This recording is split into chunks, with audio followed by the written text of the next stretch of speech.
of Beauty by Anna Sewell. Read by Anne-Lise Kadri. Chapter 9. Merrylegs. Mr. Blomfield, the vicar, had a large family of boys and girls who sometimes came to play with Miss Jessie and Flora. One of the girls was as old as Miss Jessie. 2 of the boys were older, and there were several little ones. When they came, there was plenty of work for Merrylegs, for nothing pleased them so much as getting on him in turn, and riding him all about the orchard and the home paddock by the hour together. One afternoon he had been out with them a long time, and when James brought him in and put on his halter, he said, "There, you rogue, mind how you behave yourself, or we shall get into trouble." "What have you been doing, Merrylegs?" I asked. "Oh," said he, tossing his little head, "I have only been giving these young people a lesson. They did not know when they had had enough, nor when I had had enough, so I just pitched them off backwards. That was the only thing they could understand." "What?" said I. "You threw the children off? I thought you knew better than that. Did you throw Miss Jessie or Miss Flora?" He looked very much offended and said, "Of course not. I'd not do such a thing for the best oats that ever came into the stable. Why, as I am as careful of our young ladies as the master could be, and as for the little ones, it is I who teach them to ride. When they seem frightened or a little unsteady on my back, I go as smoothly and as quietly as old Pussy when she's after a bird, and when they're all right, I go on again faster, just to use them to it. So don't you trouble yourself preaching to me. I am the best friend and riding master those children have. It is not they, it is the boys. Boys," he said, shaking his mane, "are quite different. They must be broken in, as we were broken in when we were colts, and must just be taught what's what. The other children had ridden me for about nearly 2 hours, and then the boys thought it was their turn, and so it was, and I was quite agreeable. They rode me in turn, and I galloped them about up and down the field and all about the orchard for a good hour. They had each cut a great hazel stick for a riding whip, and laid it on a little too hard, but I took it in good part, till at last I thought we had had enough, so I stopped 2 or 3 times by way of a hint. Boys, you see, think a horse or pony is like a steam engine or threshing machine that can go on as long and as fast as they please. They never think that a pony can get tired or have any feelings, so as the one whipping me could not understand, I just rose up on my hind legs and let him slip off behind, that was all. He mounted me again, and I did the same. Then the other boy got up, and as soon as he began to use his stick, I laid him on the grass, and so on, till they were able to understand. That was all. They're not bad boys. They don't wish to be cruel. I like them very well, but you see I had to give them a lesson. When they brought me to James and told him, I think he was very angry to see such big sticks. He said they were only fit for drovers or gypsies, and not for young gentlemen." "If I had been you," said Ginger, "I would have given those boys a good kick, and that would have given them a lesson."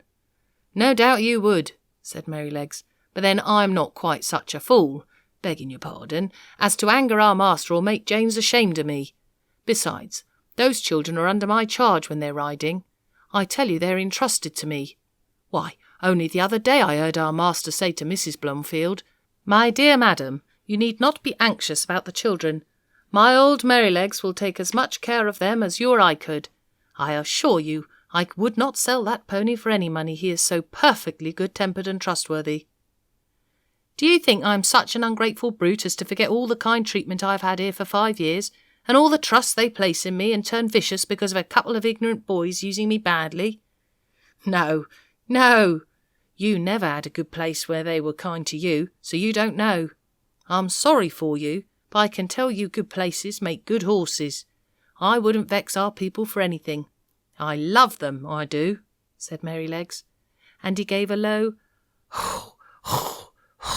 through his nose, as he used to do in the morning when he heard James's footstep at the door. "Besides," he went on, "if I took to kicking, where should I be? Why, sold off in a jiffy with no character, and I might find myself slaved about under a butcher's boy, or worked to death at some seaside place where nobody cared for me except to find out how fast I could go, or flogged along in some cart with 3 or 4 great men in it going about for a Sunday spree, as I have often seen in the place I lived before I came here. No, said he, shaking his head. "I hope I shall never come to that." Chapter 10. A Talk in the Orchard. Ginger and I were not of the regular tall carriage horse breed. We had more of the racing blood in us. We stood about 15½ hands high, and were therefore just as good for riding as for driving. Our master used to say he disliked either horse or man that could do but one thing, and as he did not want to show off in London parks, he preferred a more active and usual kind of horse. As for us, our greatest pleasure was when we were saddled for a riding party. The master on Ginger, the mistress on me, and the young ladies on Sir Oliver and Merrylegs. It was so cheerful to be trotting and cantering all together that it always put us in high spirits. I had the best of it, for I always carried the mistress. Her weight was little, her voice sweet, and her hand so light on the rein that I was guided almost without feeling it. Oh, if people knew what a comfort to horses a light hand is, and how it keeps a good mouth and a good temper, they surely would not chuck and drag and pull at the rein as they often do.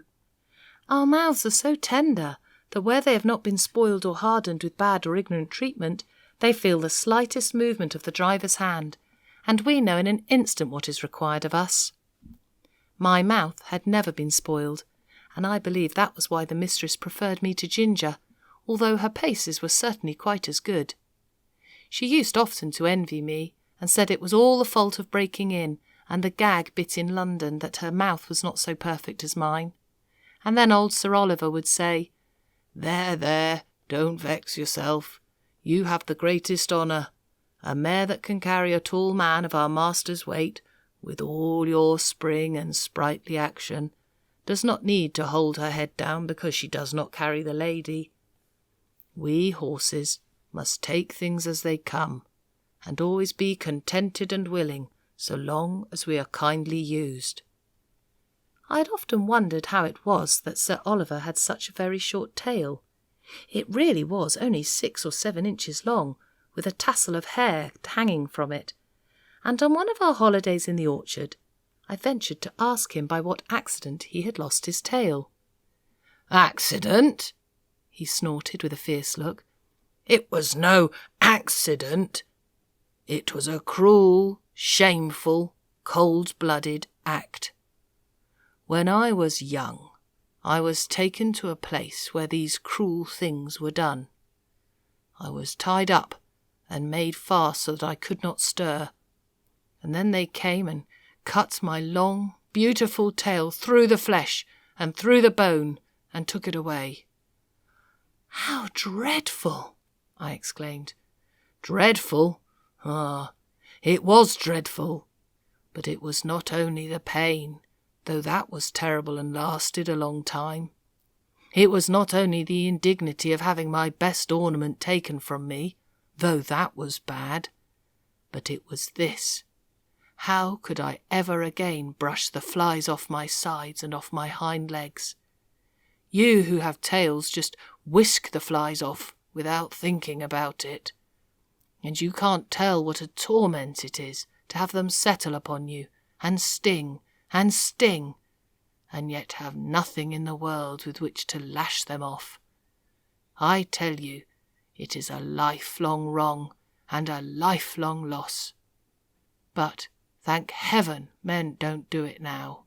"What did they do it for, then?" said Ginger. "For fashion," said the old horse with a stamp of his foot. "For fashion, if you know what that means. There was not a well-bred young horse in my time that had not his tail docked in that shameful way, just as if the good God that made us did not know what we wanted and what looked best." "I suppose it is fashion that makes them strap our heads up with those horrid bits that I was tortured with in London," said Ginger. "Of course it is," said he. "To my mind, fashion is one of the most wicked things in the world. Now look, for instance, at the way they serve dogs, cutting off their tails to make them look plucky, and shearing up their pretty little ears to a point to make them look sharp, forsooth. I had a dear friend once a brown terrier, Skye, they called her. She was so fond of me that she would never sleep out of my stall. She made her bed under the manger, and there she had a litter of 5, as pretty little puppies as need be. None were drowned, for they were a valuable kind, and how pleased she was with them. And when they got their eyes open and crawled about, it was a real pretty sight. But one day the man came and took them all away. I thought he might be afraid I should tread upon them, but it was not so. In the evening poor Skye brought them back again, one by one in her mouth, not the happy little things that they were, but bleeding and crying pitifully. They had all had a piece of their tails cut off, and the little soft flap of their pretty little ears was cut quite off. How their mother licked them, and how troubled she was, poor thing! I never forgot it. The wounds healed in time, and they forgot the pain, but the nice soft flap, that of course was intended to protect the delicate part of their ears from dust and injury, was gone forever. Why don't they cut their own children's ears into points to make them look sharp? Why don't they cut the end off their noses to make them look plucky? One would be just as sensible as the other. What right have they to torment and disfigure God's creatures? Sir Oliver, though he was so gentle, was a fiery old fellow, and what he said was all so new to me and so dreadful that I found a bitter feeling toward men that I had never felt before rise up in my mind. Of course, Ginger was much excited. With flashing eyes and distended nostrils, she flung up her head, declaring that men were both brutes and blockheads. "Who talks about blockheads?" said Merrylegs, who just came up from the old apple tree where he had been rubbing himself against the low branch. "Who talks about blockheads? I believe that's a bad word." "Bad words were made for bad things," said Ginger, and she told him what Sir Oliver had said. "It's all true," said Merrylegs sadly. "Now I've seen that about the dogs over and over again where I lived first, but we won't talk about it here. You know that Master, John, and James are always good to us, and talking against men in such a place as this doesn't seem fair or grateful. You know there are good masters and good grooms besides ours, though of course ours are the best." This wise speech of good little Merrylegs, which we knew was quite true, cooled us all down, especially Sir Oliver, who was dearly fond of his master. And to turn the subject, I said, "Can anyone tell me the use of blinkers?" "No," said Sir Oliver shortly, "because they are no use." "They are supposed," said Justice in his calm way, "to prevent horses from shying and starting, and getting so frightened as to cause accidents." "Then what is the reason they do not put them on riding horses, especially on ladies' horses?" said I. "There is no reason at all," said he quietly, "except the fashion. They say that a horse would be so frightened to see the wheels of his own cart or carriage coming behind him that he would be sure to run away, although of course when he is ridden he sees them all about him if the streets are crowded. I admit they do sometimes come too close to be pleasant, but we don't run away and we're used to it and understand it. If we never had blinkers put on, we should never want them. We should see what was there and know what was what, and be much less frightened than by only seeing bits of things that we can't understand. Of course, there may be some nervous horses which have been hurt or frightened when they were young. These may be the better for them, but as I never was nervous, I can't judge." "I consider," said Sir Oliver, "that blinkers are dangerous things in the night. We horses can see much better in the dark than men can, and many an accident would never have happened if horses might have had the full use of their eyes. Some years ago, I remember, there was a hearse with 2 horses returning one dark night, and just by Farmer Sparrow's house, where the pond is close to the road, the wheels went too near the edge, and the hearse was overturned into the water.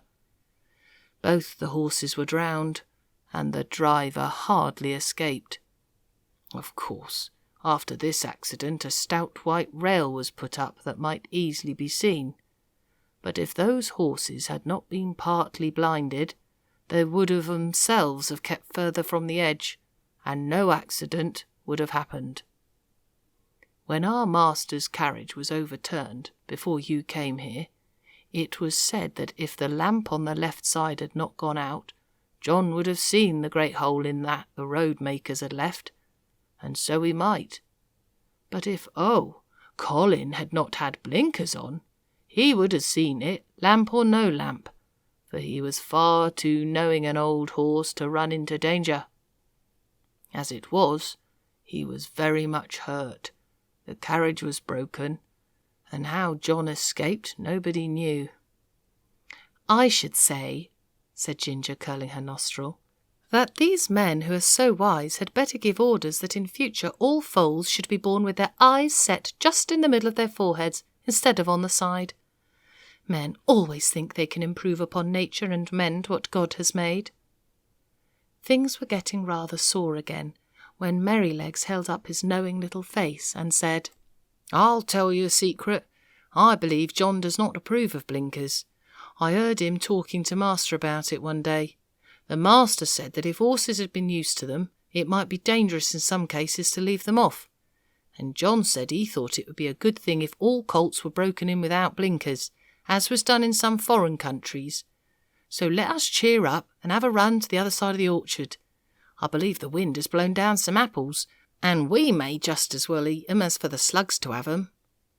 Merrylegs' suggestions could not be resisted, so we broke off our long conversation and got up our spirits by munching some very sweet apples which lay scattered on the grass.